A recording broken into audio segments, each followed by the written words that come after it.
HVAC 360 is brought to you today by Insomniac Studios presents Engineering Books on Tape. Having trouble sleeping? Can't seem to stop worrying about work? Fear not. The geniuses at Insomniac Studios have assembled some potent sleep-invoking audio titles covering topics such as psychometrics, heat transfer, and the refrigeration cycle. With our monotone readers, we will have you asleep before the chapters on the theoretical discussions are complete. If not, we'll throw in a book about computational fluid dynamics, absolutely free. So turn your audio player play button into your snooze button. Sweet dreams. Order today.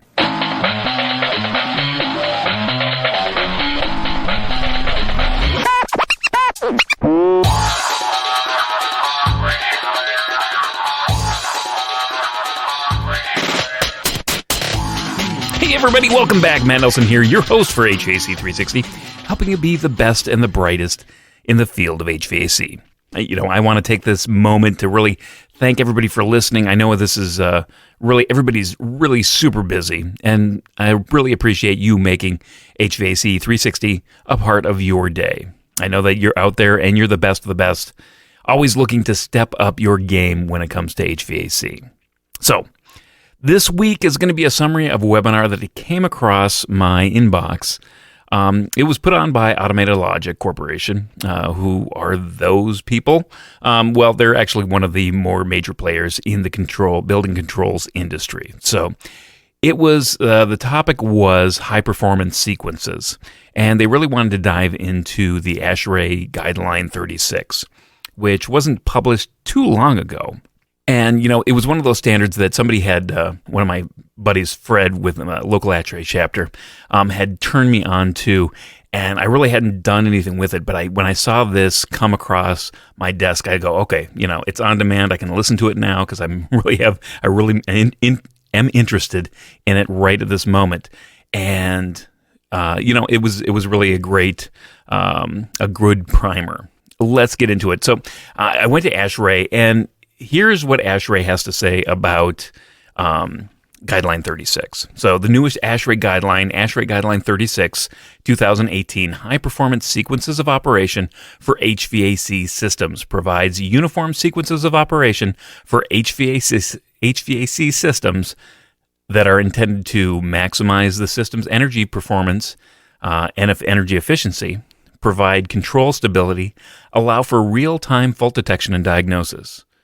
Standardized advanced control sequences provide benefits including reduced engineering time, reduced programming and commissioning time, reduced energy consumption, improved indoor air quality, and a common set of terms to facilitate communication between specifiers, contractors, and operators.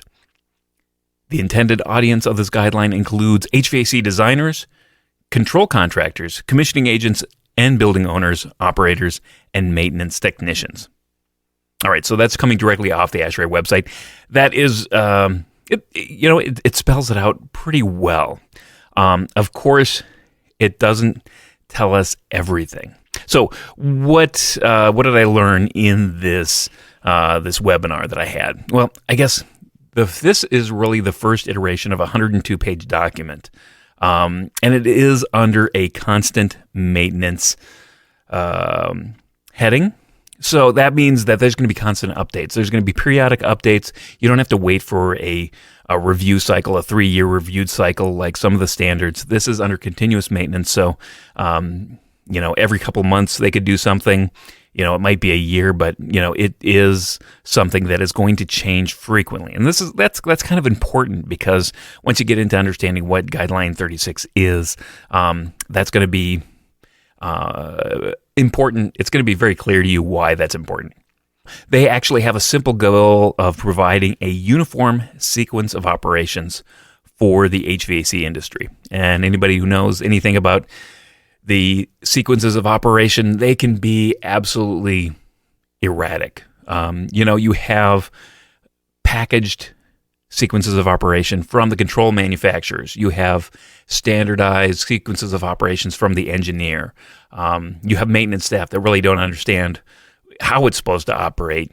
And so there's all these different conflicting, different ways of actually producing sequences of operations. And I like the fact that this is going to bring some uniformity to some best practices in our industry.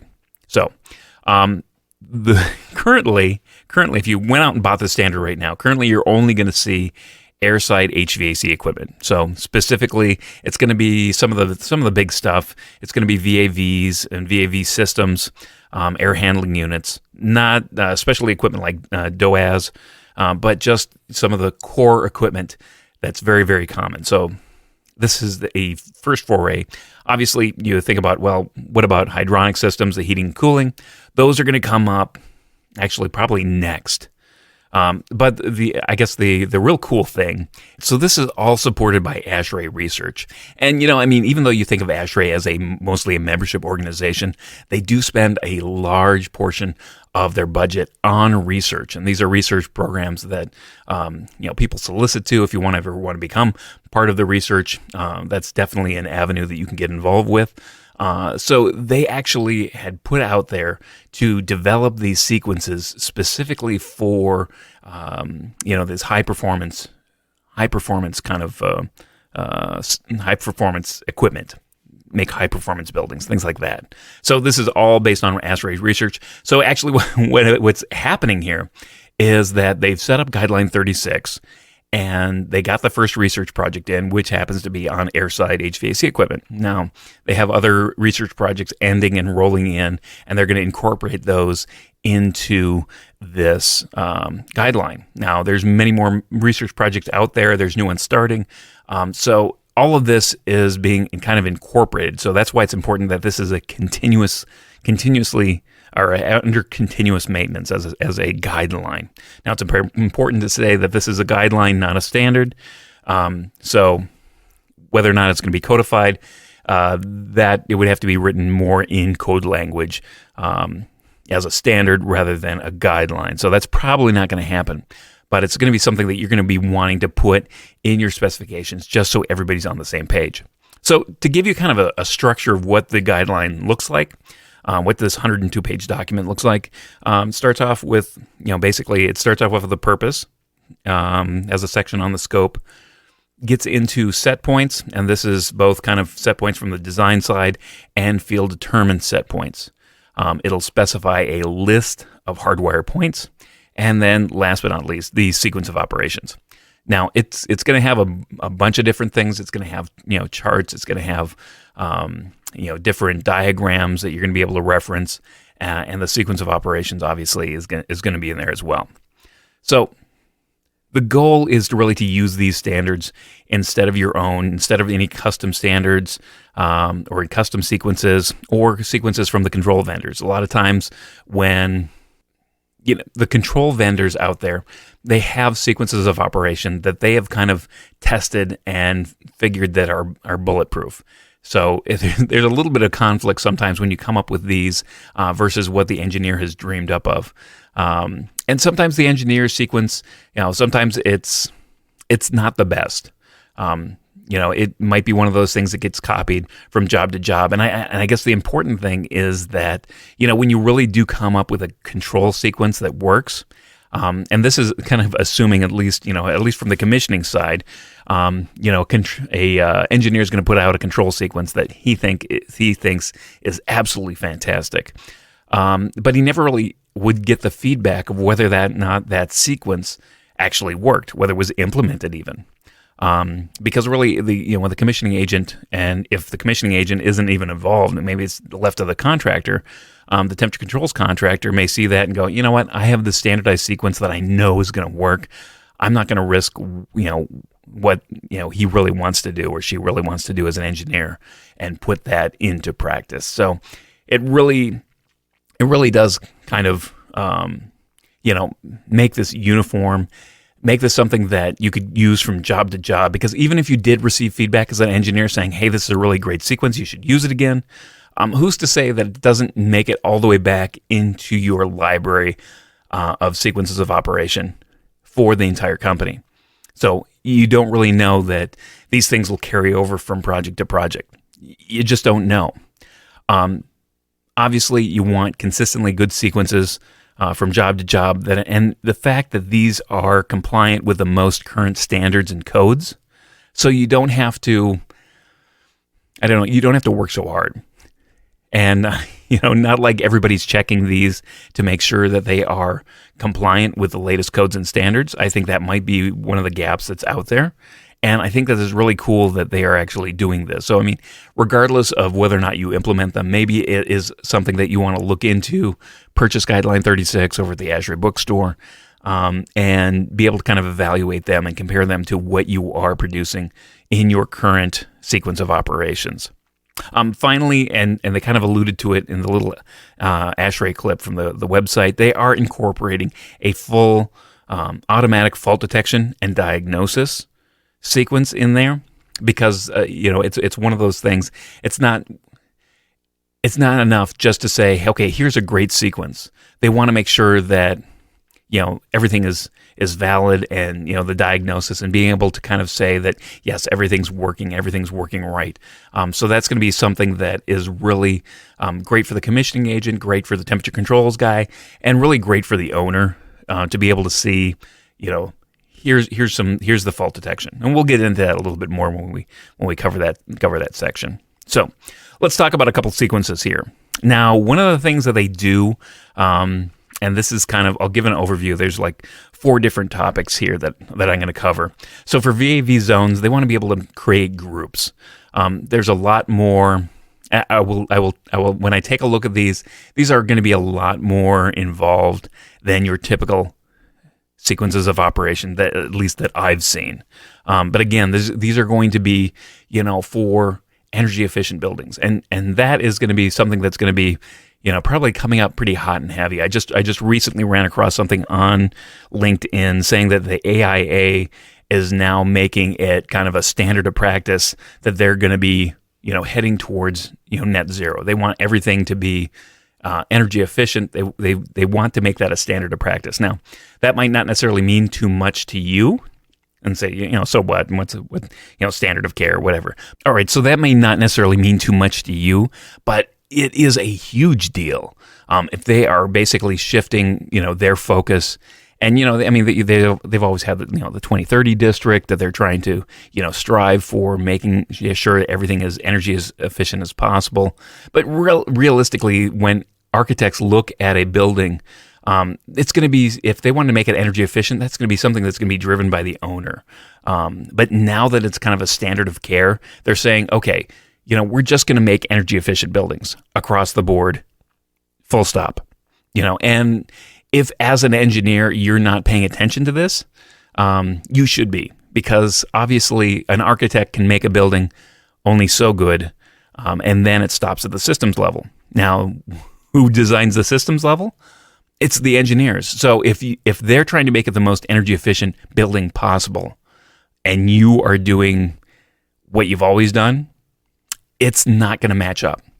It really isn't going to be a consistent product that you're producing for the owner. And I think it's not going to be too short here between, you're seeing kind of the push and towards everybody, even engineers trying to go for that energy efficient building. Now, you want to make it, there's certain caveats there, and you want to make sure that the building owner understands that, so they're operating it in the most efficient manner, but at least they have an energy efficient building that works when we hand over the keys. So that's kind of the importance of this guideline, at least to me, that I've seen, is that these are going to be sequences. Even though they're more complicated than what you've typically seen, they're going to be more important. They are going to be able to save some energy. Now, so what they've done is they've said, okay, you know what? We're not only are we going to have Vav zones, but we want to be able to group them. We want to be able to kind of have different modes about them. And these are modes that we've kind of known about for a long time. Occupied mode, you're going to have a cool down or a warm up mode, depending on the seasons and the temperatures. You're going to have a setback mode. some for heating, and you're going to have a setup mode for cooling. And obviously, you're going to have some sort of freeze protection thrown in there. But that is some of the things that you're going to learn about when you dive into the Guideline 36. And again, without a lot of, kind of telling you this in an audio fashion might not necessarily make sense. So it really implore you to go take a look at Guideline 36. I certainly am going to take a look at it a little bit more, and take a look at these diagrams a little bit more. The second one, as far as sequences go, is the dual max VAV logic, and what this means is that they're going to have kind of a reset. When you take a look at VAVs, you're going to have a sliding scale between your maximum heating, your minimum heating. You're going to have a deadband between them, and you're going to have another control loop signal for the cooling. So you're going to separate your heating and cooling control loops, so you don't ever end up simultaneously heating and cooling. It's going to be either one or the other, or there might be a drifting in between the deadband, so it might not be necessarily doing anything. Another cool thing that they pointed out as item number 3 is the dynamic demand control ventilation. Now, I know I've seen this done a multitude of times, and if there's something that really requires standardizing, it has got to be the demand control ventilation. Now, this is going to be a requirement for ASHRAE 90.1, so the energy code, and 2016, this version. And what was really interesting, now this is kind of something that was interesting to learn about. So what they're trying to do is, they said that sometimes the demand control ventilation, sometimes the CFM flows that are required for demand control ventilation are really below the VAV minimum, and they wanted to make sure that is accounted for. So since you can't go below a VAV minimum, you're either at 0 or a VAV minimum. And if you didn't know this, maybe you should study up on VAV boxes a little bit. But sometimes you can't. There's a certain range of CFM that you can control to on any one box, and so it has a lower end. Below that, it's unreliable. It can't really control well. So it's either 0 or that VAV minimum. Now they understand that there is sometimes your demand control ventilation is going to be below that VAV box minimum. So since the box can't do it, what is their solution? Well, they're going with a different kind of like a pulse system. So what it's going to do is it's going to say, okay, we're going to allow for 0 CFM for a certain period of time. Then it's going to go to the box minimum. And the average of that, measured over like a 15-minute period, is going to equal what the demand control ventilation CFM is going to be. So it's kind of a neat solution. Obviously, it's a like I said, if you think about how that is done programmatically, it becomes really, really complicated. There's a lot of computation involved in that, and it's not as simple as your standard VAV box. But hey, it is something that's been thought through, and a lot of this, and again, because it's research studies, not only is it theoretical, but they've actually tested it out. And there's going to be a lot of testing these sequences out. So that's, again, why continuous maintenance is super important. And the fourth thing that they talked about in this webinar was a trim and respond logic for resets. So, whether it be, a static pressure reset, whether it be a temperature reset, they want to be able to, have a reset that trims slowly but responds quickly. Each of these zones, to be able to do this, each of the zones is going to have an importance multiplier to it, because some zones are more important than others. So you're going to be able to, dictate that a little bit. And again, that might be something that you're going to, specify in your control sequences. So you may not necessarily specify the control sequence per se, but you might have to, on your VAV box schedule, you might have to put an importance multiplier there. And they also had, you need to be able to identify rogue zones.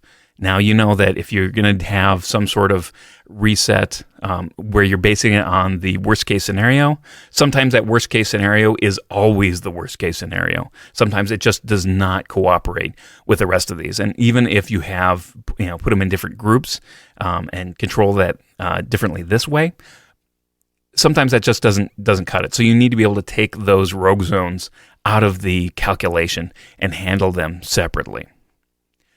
They also specified alarms, what they different fault conditions, the important things there. So some of the highlights, they said they want to be able to minimize false alarms. I mean, that's something that the owners really, really like.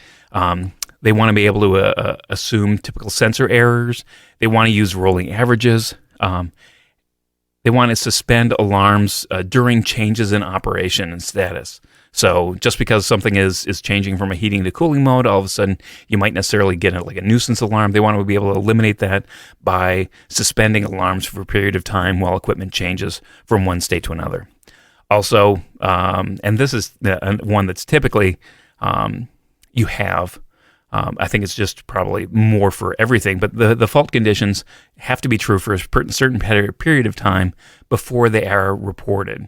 So a lot of times, if you have alarms that are not so important, and it might be because the systems is adjusting one way or the other. Again, you might have a 5 or a 15-minute delay on an alarm to say, okay, if it's true after 15 minutes, then set your alarm. So typically, you're going to see that now. I see it a lot, especially when your temperatures. So if you're specifically, you want, say, a discharge temperature to be at 55 degrees, and all of a sudden it raises up to 60 degrees, you may want to set an alarm if you can't bring it down to 55 again. So there's certain things, and obviously a lot of these are going to be adjustable parameters that you're going to be able to tweak. So by following these, I mean, obviously they did kind of allude to a certain number of benefits, but engineers, obviously you're going to have a pre-written, pre-tested sequence that you can rely on. You can actually specify, and I don't know how this is necessarily going to work out, but you can simply say, control sequences to be fully implemented per Guideline 36 requirements. So you may be able to just say, have it controlled to that, and the controls contractor is going to fully understand it. So it's a easier way of conveying, yes, I'm going to use these sequences. Just use what's the standard, and the that puts it on the temperature controls contractor to be able to implement that. You can also, as an engineer, request documents from the TC that their controls are compliant with Guideline 36. This ultimately makes them prove it. And that's important, and I'll get that. We'll talk a little bit about how the temperature controls contractors are gonna do. Obviously, owners, they're gonna get energy efficient system, something that runs right, something that they have a tried and true tested sequence of operations. So there should be less things going wrong with their system. As far as the temperature controls contractor goes, this reduces programming time, better collaboration between the engineer, the temperature controls contractor, and the commissioning. Obviously, reduced commissioning time, because again, we don't have to go through the sequence to make sure that it's working right, or if it is, we'll just know. But we don't have to, we'll test the sequence to make sure that everything's functioning, but we won't have to necessarily say, is this sequence any good? Do we have to make any modifications or changes? And obviously that rolls into the next one, no need to interpret the engineer's sequence of operations. So if it's incomplete or any way, you have the standard, everything's pretty much written there. Now, the one thing I will say is that obviously the temperature controls manufacturers, the vendors, are actually going to have to, because a lot of them do have their own, prepackaged, pre-programmed sequences of operation for certain pieces of equipment. I'm sure VAV boxes are one of the most obvious, but they already have that. Now they're going to have to go and modify that per Guideline 36, and they're going to have to go and they're going to have to test it out to make sure that their equipment is going to function properly. So obviously some manufacturers are really testing this out now, and they're testing it out in real world scenarios. They want to make sure that it really does work. All right, and then finally commissioning. The one thing they said is they wanted all points to be adjustable. Now, obviously software points have been adjustable for years, but they want even the hardwired points to be adjustable. And obviously this is going to allow for easier commissioning manipulation of the system. So we're going to be able to test it quicker and do certain things with that. now that we can adjust all the points. Now, pluses and minuses, obviously, anything that's going to be adjustable, even if it isn't now, there's obviously opportunities for things to be messed up by the maintenance staff. So you really have to be kind of, I don't know if there's going to be a lockout or some way that obviously going to some sort of commissioning mode where all the hardwired points become manipulatable or adjustable. But I mean, obviously that's going to be one other thing. Another thing for commissioning, which is going to be big, is that they're actually going to have functional performance tests for all the systems. So that's going to be included in this guideline. So no longer do you need to figure out, okay, how am I going to test this system? Well, they're going to come with functional performance tests. You might probably have to modify them slightly, just based on your particular project, but they're going to be provided with the guideline. Now, some of the questions that finally ended up talking about in the webinar. Now, these sequences are tailored for specific climate zones, or multiple climate zones, I should say, and regions. So it's not just one specific climate zone. They modify them accordingly. And that's especially when you get into the set points. That's going to be something that's probably going to be a little bit more obvious. What were the expected energy savings? They threw out a number between 5 and 25%. That was really a swag. So really benchmarking is still being done. They don't know exactly what the energy efficiency savings are, but need I remind you, this is going to save time between coordination between the engineer, the temperature controls contractor, the commissioning agent. It's going to save a lot of time and programming. So there are obviously savings from that. It may not necessarily be seen by the owner, but for everybody involved in the project, it will help quite a bit. Will sequences be created for all applications? Yes. So it's not just for the most common equipment. They're going to go through and they're going to do different sequences. Again, they have different research projects out there that are going to come up with different sequences of operation for DOAS units, for different specialty devices. So that's going to be something that will be incorporated. Obviously, people asked about Title 24, and this has been a pretty big influence on the development of this, just to make sure that they're compliant with Title 24, and that is the energy code in California. The one thing they did point out, this is not really for existing buildings. Generally speaking, obviously, you can kind of guess that all these requirements for additional data points, additional fault detection, is really going to be processor intensive. So generally, the systems that are installed in existing buildings are too slow to implement. I mean, not to say that you couldn't rip out the head end and replace it, but it's one of those things that would be very expensive to do. But when you do an upgrade, you might be able to implement some of these sequences of operation.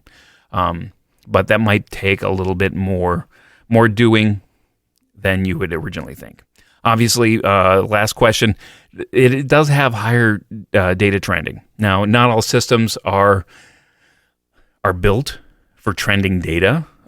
Trending data kind of can be one of those things that really bogs down a system. So implementing the Guideline 36 standards might be harder for some vendors, some controls vendors to do.